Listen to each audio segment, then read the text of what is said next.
রমজান সামনে রেখে চট্টগ্রাম বন্দর দিয়ে চাহিদার চেয়ে বেশি ভোগ্যপণ্য আমদানি হলেও কমছে না দাম।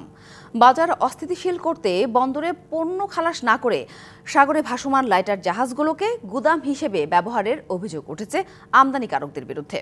এদিকে পণ্য বোঝায় ৭৮টি লাইটারেজ জাহাজকে সতর্ক করার পাশাপাশি ১৬টি জাহাজের বিরুদ্ধে মামলা ও জরিমানা করেছে ভ্রাম্যমাণ আদালত। জানুয়ারিতে বিপুল ভোগ্যপণ্য আমদানি হয়েছে, যা অনেক ক্ষেত্রে পুরো রমজান মাসের চাহিদার সমান। কিছু পণ্য আমদানি হয়েছে রোজার চাহিদার চেয়েও বেশি। রমজানে ভোজ্য তেল, চিনি, পেঁয়াজ, আলু, ডাল, ছোলা, খেজুর সহ বেশ কিছু পণ্যের চাহিদা বেড়ে যায়। তাই রমজান ঘিরে ভোগ্যপণ্যের বাজার নিয়ে শঙ্কা কাজ করে জনমনে। তবে এবার ভোজ্য তেল ছাড়া অন্য কোনো পণ্যের সরবরাহ ঘাটতি হওয়ার আশঙ্কা নেই বলে জানান ব্যবসায়ীরা। কোনো পণ্যে কোনো সংকট নেই। এলসিতে যথাসময়ে যায় নাই, হয়তো যথাসময়ে মালটা আসে নাই, একটু গ্যাপের কারণে প্যাট বোতলের কিছু সংকট বাজারে দেখা দিচ্ছে। হয়তো আগামী সপ্তাহ শেষের দিকে গিয়ে যে সংকটটা সোয়াবিনের আছে, মানে পণ্য পাওয়া না যাওয়ার যে সংকটটা আছে, এটা অনেকটা কেটে যাবে।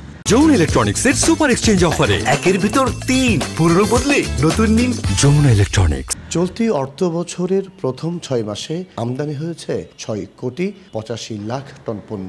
গত অর্থ বছরের একই সময়ে যার পরিমাণ ছিল ৬,৫৮,০০,০০০ টন।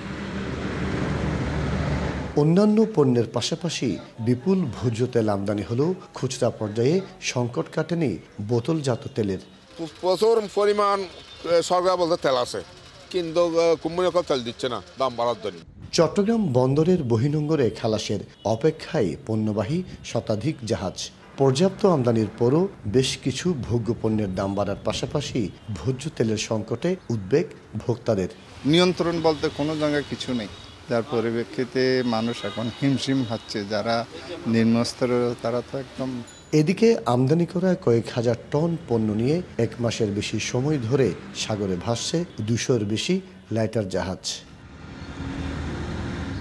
ভোগ্যপণ্যের বাজারে কৃত্রিম সংকটের চেষ্টা করছে অনেকে, তাই বাজার তদারকি জোরদারের পরামর্শ কাস্টমস কর্মকর্তাদের। এখানে সরকার মনিটরিং বাড়াতে পারে, মিল চালকরা কিভাবে এটা সংরক্ষণ করছেন এবং সরবরাহ করছেন, এটা মনিটরিং করতে পারে ঠিকমতো।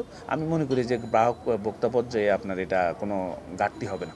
গত ৩৩ মাসের মধ্যে গেল বছরের ডিসেম্বরে সর্বোচ্চ পরিমাণ পণ্য আমদানি হলেও পাইকারি ও খুচরা বাজারে শুল্ক সুবিধার সুফল পাচ্ছে না ভোক্তারা।